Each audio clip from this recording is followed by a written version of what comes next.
Yo, what's good with y'all fellas? We're back with another banger. So, a lot of people was mentioning me saying I need to check out this new video by Naruto Explained.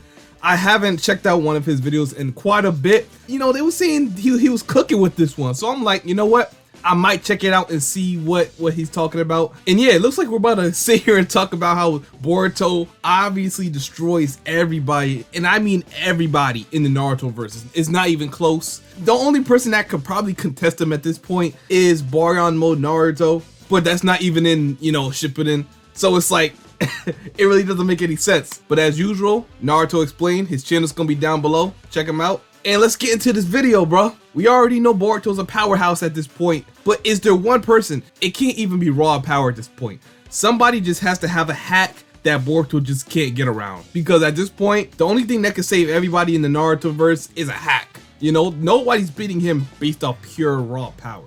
It's just not happening. Yo, what's going on, everybody? It's your boy Naruto Explained here, bringing you guys another Boruto 2 Blue Vortex discussion. And today I want to pull up a chair and I want to talk to you guys about a growing concern that I've seen people express down in the comment section, which is this worry that Boruto Uzumaki, as he is right now, is becoming way too powerful. As we all saw in the very first Yeah, I ain't gonna lie, I had a lot of people say that too. They say, yo, Boruto, he's definitely too strong. You know, and they're kind of comparing it to when Naruto came back from his time skip and he was, you know, he was like, I would say low to mid tier Jonin level. And Boruto, when he came back from his time skip, he's god tier, you know? He's god tier. He's basically stronger than endgame Naruto. And there's a reason for that. Code is not the final villain. Obviously, Kawaki might be the final villain, but there's gonna be a villain in between those two that's gonna give Boruto a hard time. And what's gonna be his motives, we don't know yet. But the thing about it, they want to get Code out of here as soon as possible to introduce that new villain. We don't know who it is, but that's what I think. You know, he's way too strong for Code at this point, but there will be somebody who might force even Kawaki to help Boruto. And it is similar to how Naruto and Sasuke had to team up to defeat Kaguya before their fight. But the only way this is gonna make sense is if there's a villain in between them, Boruto and Kawaki's final fight, for this really to make sense. Otherwise, Boruto could just go to the tent, he'll destroy everything and, you know, get his life back easily. Would that be Damon? I don't think so. I don't think so. He doesn't show any interest in being hostile towards Konoha, as well as Ada. So to keep it interesting, because at the end of the day, it is like a fighting anime, just to keep it so, you know, they're just trying to find like a way to reverse Ada's omnipotence or destroy the Ten Tails, and that's it. You kind of have to introduce a new threat to put the pressure back on the main characters. So that's what I think is happening. You know, Boruto is just too strong right now. Somebody's gonna get introduced that's gonna, you know, obviously give him a challenge, and he's gonna have to make a very tough decision. Now, what chapter will that come? We don't know, but that's what I think is gonna happen.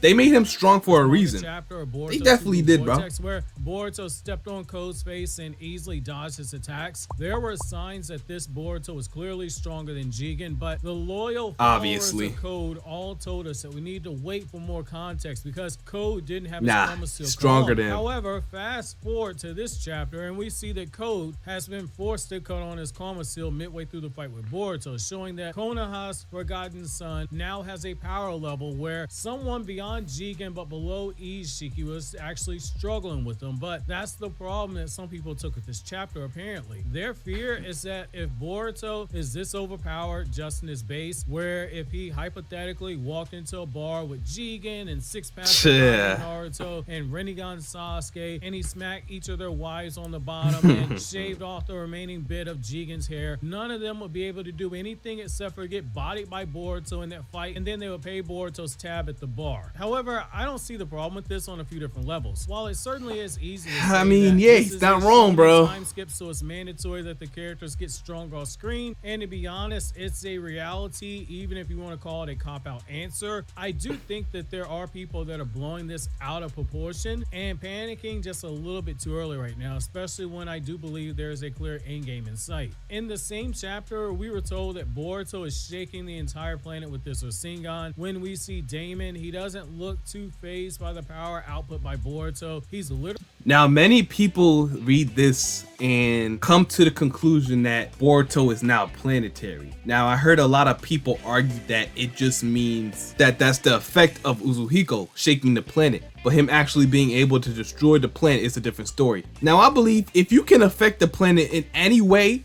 and in this case, Boruto, he's doing it in base, I feel like he's planetary. Also, I think he been holding back on that UZUHIKO because he didn't even have his karma activated, and he didn't even seem to put all his might into that one attack. You know, I say it's around like 75% in base, mind you. It looks like Boruto really just wanted Code to feel the effect of UZUHIKO and not to force enough to kill him, because he did have to follow him back to the tent hill, so he had to get information out of him. Very important information at that. So it's only natural he just hold back a little bit and try to squeeze out some information that Code has. He's also shown trying to like negotiate with Code as well, saying he could reverse the effects of UZUHIKO, but he just needs the information. So he held back. He's still trying to get information out of him. So the fact of the matter is, he one-shotted a no limit Code, not even going all out in base. Probably put around 75% of force into that Rasengan, and it still shook the planet.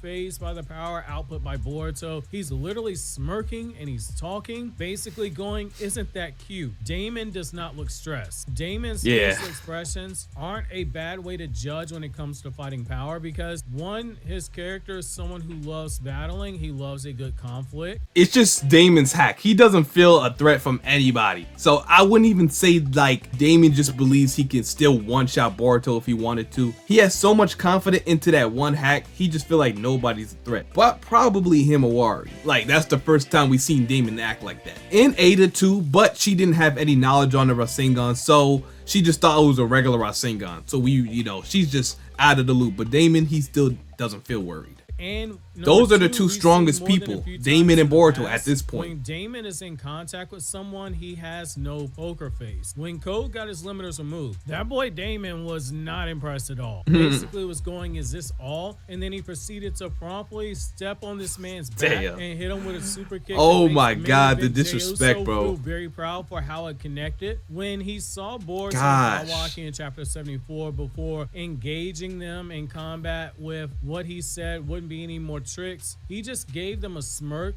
that we saw in this same chapter, where he basically went, oh, that's cute, and then he proceeded to demolish Boruto and Kawaki in chapter 7. You know, Damon's a jerk, bro. Like, they wasn't even trying to fight him. He just be out trying to pick fights just to try to establish his dominance. He just one of those, like, he walks into the room like, yeah, I'll be all y'all ass. Just, hey, I'm just being a hunter.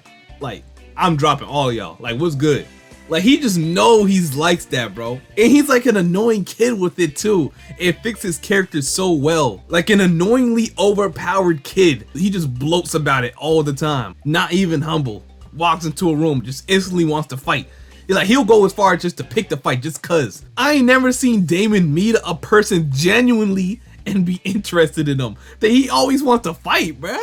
Yeah, someone gotta take him out. Honestly, if him and Boruto ever fight, bro, it's gonna be satisfying to see Damon get humbled, bro. He needs to get humbled. However, when he says Himawari, the boy's eyes got super wide because he said he sensed an enormous power inside of her. Damon looked more intensity than anything else. Okay, wait a second. Just one word though, intensity. He said he felt an intensity from her. Could it be her chakra? Most of the times they can feel out each other's chakra. It's a certain type of chakra that Himawari has in her, like a latent power she hasn't unlocked yet.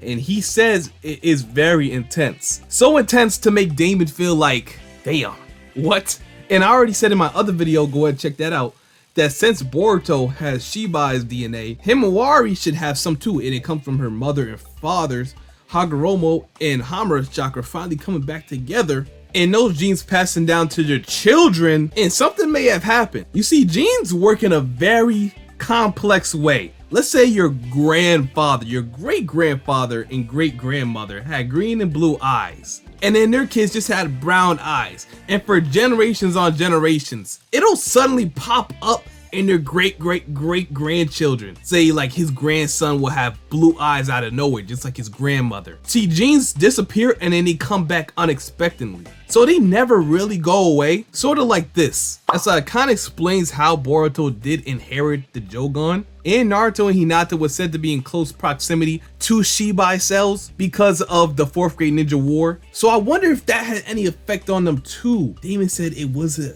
intensity he felt. Something to think about. power inside of her. Damon looked more curious. Something very than much anything to think else, about. but he didn't seem like he was overly impressed with Boruto in this moment. He was beating up Code, someone who was stronger than JOUGAN, but to someone like Damon, straight punching bag, he's bro. not gonna be all He's a that punching impressed bag. with a power output like that. I like Because these his edits goal though. is to face someone who is strong enough to make him fight at full power. He literally tells us at the end of Boruto. Boy, the chapter, someone finally lands a hit on Damon, bro. I ain't gonna lie, I might piss my pants. Bro, I want to see bro like this. The day someone makes Damon do this is crazy. Power. He literally tells us Yo, at the end of Boruto it's gonna be chapter it for him. When he That's issues it. the challenge to Boruto, he wants him to get stronger for the express intent of making Damon fight at full power for the first time in his life. I do think that there's something to Damon's reaction here. He isn't sweating Boruto right now. Perhaps this is overconfidence on his part. It is certainly overconfidence. could be. There's no doubt in my mind it could be overconfidence. It is That would actually overconfidence. be He's just that superior type to of character, Damon. bro. He's not gonna I said sweat to say nobody. Damon at the end of Boruto Naruto Next Generations was the strongest character in the series at that point. Obviously. He's still someone who serves as a wall for Boruto to overcome. Beating Code and doing so only in his base, it doesn't change that. Unless we learn that Kawaki and Boruto has surpassed Damon during the... Yeah, I just want to make this clear. A lot of people have been using Code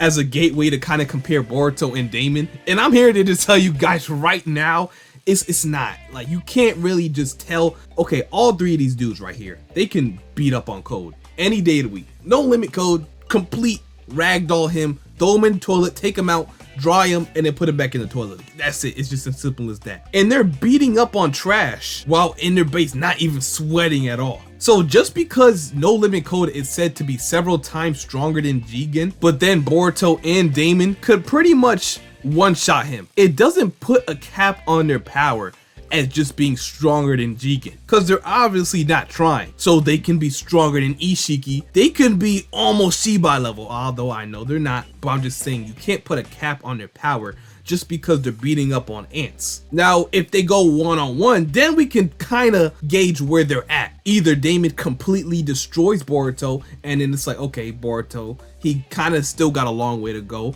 or Boruto's holding his own against Damon and you could just say, okay, they're relative now. Or Boruto could just overwhelm Damon. In that case, Boruto is the strongest in the verse at that point. So you have to put the strongest against the strongest to really power scale somebody. And that's when the crazy power scaling videos is gonna drop. It just is what it is. Code, he just not that guy. Like, you can't really make a solid power scale video. I did it just to gauge or kind of hypothesize where Boruto was at right now.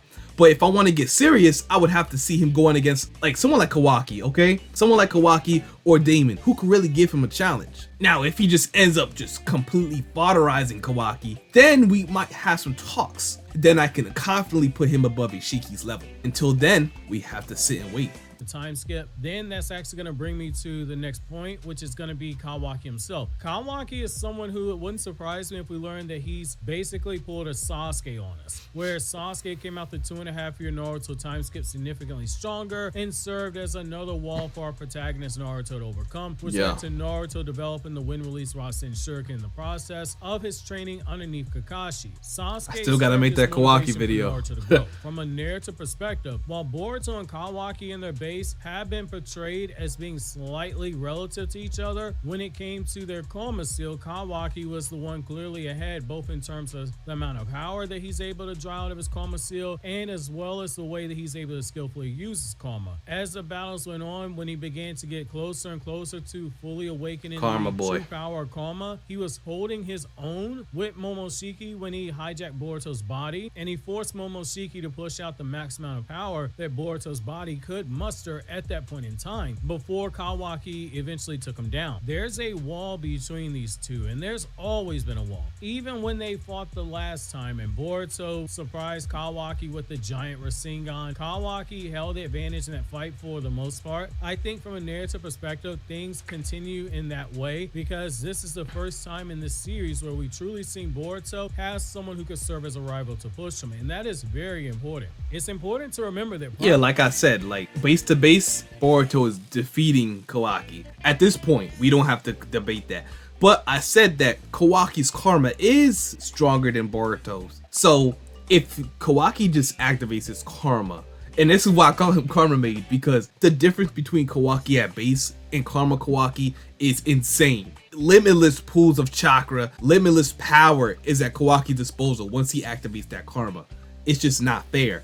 And at that point, if he trains his Karma, which he probably gotta trade his base for his Karma to get more powerful, because the Karma scales to the user. If he even gets a little bit more powerful, that Karma is going to just be otherworldly. You know what I'm saying? Kawaki kinda interests me in that way. I gotta see how strong he is. Just wait till he fights, you know? I want him to just blitz Boruto. If he could just blitz Boruto and they can get like a little scuffle, that'll be enough for me. I'ma run with it. I don't know about y'all. Right, we running with that though. We love those. It was Sarda, where they had some spats in the academy, like the boys versus girl episode in episode 4, where you saw the two of them going back and forth, and Boruto episode 24, where they're fighting on top of the Hokage monument. But Sarda herself acknowledged in the anime after she saw Boruto. I hope Sarda just doesn't fall into that Boruto pool of fodder, bro. Seal. The moment that thunderclap arrow forced Naruto to make a shadow clone to tank it, it became clear that there were levels of power, and in that time since they became 10-7, Boruto had clearly surpassed her and was leaving her behind. She is no longer fit for that position, and she verbally says as much when she tells Mitsuki that the two of them need to train to reach Otsutsuki levels of power, or else they're going to be useless when it comes to supporting Boruto in the battles up ahead. The closest we've seen to Boruto having a fire lit under him, where he knew he was going to have to work hard to defeat his enemy, was when he almost got killed by Deepa in Boruto episode 166 and was forced to seek out training under Kakashi after Boruto said in the hey yo, leave in the comment section right now. Where's Kakashi right now, man? Bro, we have not seen Kakashi in so many chapters, bro. I think it's been over like 50 plus chapters since we've seen Kakashi. Maybe even more, bro. Like some people said, or I said, he's probably at a hot spring somewhere. He's probably not even in the village right now, bro. He's retired. I suppose he's just traveling, reading his Make Out Paradise manga, whatever you want to call it. He just, I don't know. I don't know what he's doing, bro. We can use his power in the village. It's not going to do much, but hey, against the claw grinds, he could probably do something, you know? He could probably do something. Recovering and mentally depressed after that close encounter with death. That was the first time we saw Boruto training for long periods of time with the express purpose to take down someone and work on specific areas of his combat fighting style in order to achieve a victory. Right now, Kawaki serves as that same roadblock form. Let's just assume for sake not right now though. Argument that we don't know Kawaki that. are each as strong as Baryon Naruto. Boruto still needs. Yo, these PNGs is kind of like tough. Like who got these PNGs, bro? Send it to my way. Send it my way. And I need Baryon mode too. I need ball. I didn't know that. These PNGs is tough. Get stronger because the way the two of them will be fighting, it will be for different reasons. Kawaki is fighting with the express intention of killing Boruto if we take him at his words in Boruto Naruto Next Generations at face value. However, Boruto on the other hand is not fighting with the intention to kill. If he and Kawaki are perfectly equal or he's slightly stronger than him, he's not going to have the luxury of holding back because the gap is either non-existent or is too small to be able to do so. Going back to Naruto's manga, what's the one thing that was driven home to us more than once when you read Naruto closely? It's that if two evenly matched fighters are fighting in combat, but one of them has a Kekkei Genkai like Ice Release or the Sharingan, if you had to pick one and put money on them, you would bet on the person who has a Kekkei Genkai 9 times out of 10. The Karma Seal, for all intents and purposes, is a Kekkei Genkai, particularly if it's a true Karma Seal and it's not a dud like the one that Code had. And that's when Boruto pulls out the JOUGAN. Finally, in the manga. Yeah. Pulls it out, bro. It's gonna happen. You heard it here first. I don't know. As Kawaki's Karma gives him access to the unique dojutsu abilities of Ishiki, the Sukuna Hikona to shrink himself down to an inch or shrink other objects, or Jutsu down to an inch, and the Daikokuden, which allows him to seal people into a dimension where time doesn't move, or he can seal people in Jutsu in there. He can. That is a very helpful Shinjutsu, I'm not gonna lie. I don't know how Boruto's gonna get around that. If push comes to shove, Kawaki got hacks. We haven't seen Boruto's hacks yet. Kawaki got hacks. And if they're relative in strength, you gotta give it to Kawaki because he has the hacks. It's simple like that. That's how Naruto is. That's how Naruto has always been, bro. You gotta give it to the guy with the hacks, unless the person they're going against is just that much more powerful. Have objects that can be summoned out those dimensions at speeds that are so fast that not even a Sharingan or Rinnegan can fully track the speed, and the speeds are so fast that not even the sensory powers of Sage Mode can keep up with it. Those are hacks, basically overpowered abilities that can turn the tide in battle in a major way when they're used by the right person at the right time. If he and Kawaki fight and they're close or they're equal in power, there's a better chance of Kawaki winning, which brings me to the next point. Boruto has to get substantially stronger than Kawaki for this reason. If he's going to fight while holding back, he has to get so much stronger than Kawaki that he can match Kawaki's attacks that are filled with killing intent with his own level of equal strength in order to counter them and be still so much stronger than Kawaki to overpower Kawaki without killing him, which is easier said than done. It takes more energy to be expended to fight someone without the intention to kill them than it does to just outright kill them. There still exists the possibility of Boruto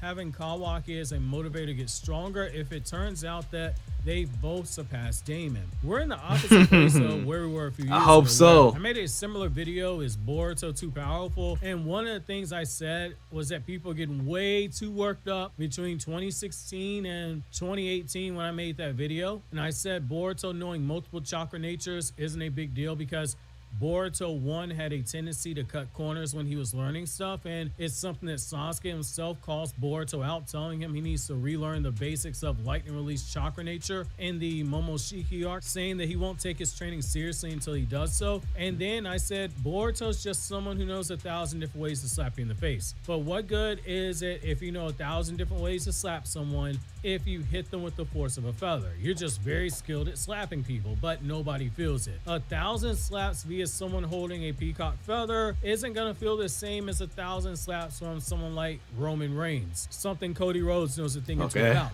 One is gonna hurt a lot more than the other, and stories won't get finished. Obviously, Boruto was stronger than a feather, but that is an analogy. So let's finish the story here. Now, does Boruto have the power to back up the skill that is acquired? Absolutely, he does right now. Obviously, at this point, the whole situation, he finally got the power to back up his skill, but it comes when we get the confirmation of a power of people like Shibai, who possess fourth dimensional level feats, someone who can just scream and cause earthquakes. We're going to be going towards those levels of power at some point. So yes, Boruto nah, it's gonna be insane, man. Above Jigen, it needed to be done because Jigen was one of the benchmarks we had set for the end of Boruto Naruto Next Generations, particularly the power level just beyond Jigen as a benchmark. Stronger than Jigen, but weaker than Ishiki. Code and Damon both fell into that category. So and like I said, it's not, I don't know. You can't really put a cap on it.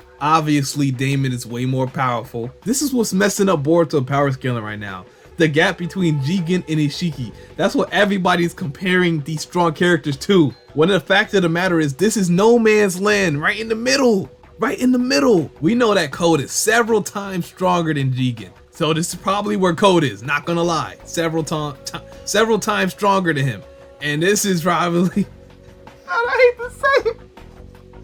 hate to say it because those are my guys, but this is probably Naruto and Sasuke going at full power. Oh man, this is no man's land, bro. Like, say Boruto's right here. Let's pretend Boruto's right here. They could be anywhere on here, anywhere. As long as you confirm that they're weaker than Ishiki, they can be anywhere on here. But if they're stronger, they could be even stronger than Ishiki, but they'll have to prove so. In that case, they don't have a cap. They are the cap. They're the new like power scaling meta to go for. You know, this is the only thing that's holding people back, bro. The only thing, bro.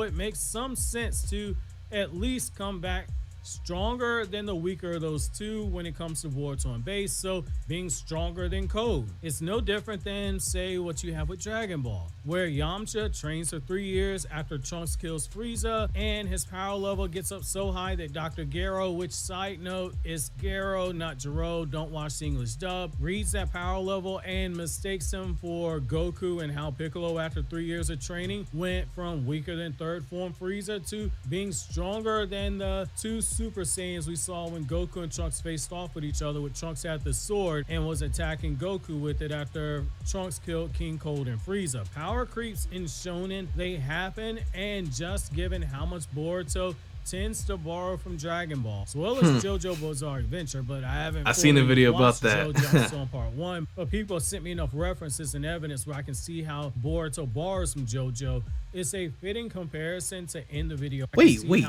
Look at his book. The Legend of Hokage. Now that's crazy. That's a crazy book. How is that allowed? Y'all allowing that? Boruto borrows. That's insane. It's a fitting comparison to end the video on, but I'm curious to know where you guys fall in this whole conversation. Do you think Boruto is too strong? Yeah, get me off this. Get me off this. After I seen that book, I don't know. I don't know. Damn, I didn't even realize. He's horny. He's one of them. He's horny, bro. He's horny. That boy is horny. All right, so pretty good video. I can see why people told me to watch it. Pretty entertaining. Let me know what you guys think in the comment section. Is Boruto too strong? We know he one-shots all of Shippuden, but is he too strong? I honestly think the power scaling in Boruto is surface level. We're gonna get way deeper into it as the chapters go on. But as for now, I'm gonna have to say no, because Kishimoto has a plan. He has a plan, bro. He did destroy the power scaling. Not gonna lie, it's everything is cloudy now. Everything is cloudy. We just gotta wait a few more chapters for everything to kind of clear out, and then we can finally see how strong he really is and compare him to characters like Kawaki and Damon. All he has to do is clash with one, and he might clash with Kawaki in this next chapter. We just gotta see. Even a little scuffle. We gotta see who wins a little scuffle. If Kawaki's trying to fight Boruto, but Boruto's not trying to fight Kawaki, and Boruto kind of evades Kawaki easily, that's a feat. That's how power scaling works. That's how it works. You have to take every feat and account it for. But anyway, I hope you guys enjoyed the video. As usual, like, comment, subscribe if you liked the video. We're here all week. And if you guys want me to watch something, like I said, put in my Discord, join the Discord. Link to that will be down below in the description, or you can put it in the comment section, either one. But anyway, I'm out. Peace.